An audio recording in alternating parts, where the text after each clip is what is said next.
For the next 3 minutes, we're going to be talking about a banker, but they don't supply us with money. So please donate, keep us on the air. Andrew Perez was at the Liberal convention. You were there, you saw it. Carney is now the Prime Minister. People are saying, you know what, he's got a heck of a chance to overcome the ineptitude of the Trudeau government or the bad decisions.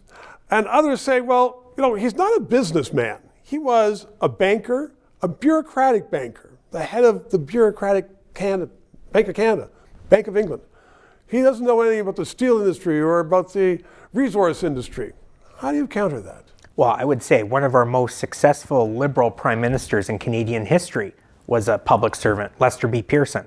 Right. And he wasn't flashy, but when we look to some of the most, the largest public policy gains that we've made in the last 50 years, the Canada Pension Program, the Canadian flag, those Look at his opposition as Diefenbaker. Diefenbaker would flail at anybody. But I would say there is a precedent for a strong public servant as a prime minister, right. and that is Mr. Mark Carney. You've made the point, though, that in these days, when Canadian industry doesn't know where to go left or right, tear us up, tear us down, and people are saying you have to pull industry apart, there's going to be industry in Canada, that's industry. It's not bureaucrats. You know that I'm a bit of a policy wonk. I have to That's say, why you're here. I'm attracted to his messaging. Yes, he's going to maintain the dollar for dollar retaliatory tariff on the U.S., but Mr. Carney's going to go well beyond that. He's put forward, a coordinated strategy to cut middle income taxes in this country, to break down interprovincial trade barriers that have, reduced our economic growth for decades. This one Canadian economy approach, not have 13 distinct economies. And who is forcing that? Trump.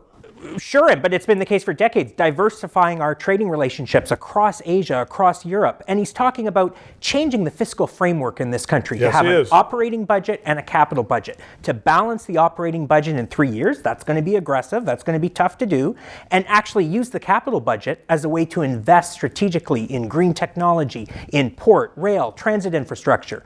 We have to be more, the silver lining of this trade war is that we have to look inward at our economy and how we can be a more productive society to make up for this existential economic threat that we're facing. Absolutely, which could be Canada being rebuilt again as opposed to the last few years. I have 30 seconds. I'm going to foist this one on you. If you had advice to the Conservatives to win this election, what advice would you give them? Get off the carbon tax election talk. Get off the obsession with Justin Trudeau. Those two factors are out of the equation. Focus on the existential threat that we're facing vis-a-vis the Trump administration. Canadians are scared. They're scared for their jobs, their livelihoods, and they're worried that this country, very sovereignty, could be at risk. So focus on that issue like a laser. Hold out hope and move forward. Andrew Perez, well put. Thank you very much. 3 minutes. To those of you who have subscribed and donated, a heartfelt thank you. You're keeping us on the air.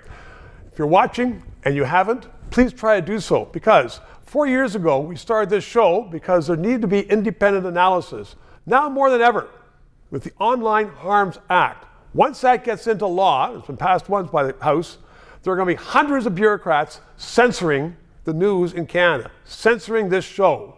We need to keep it on the air. Thanks for your support.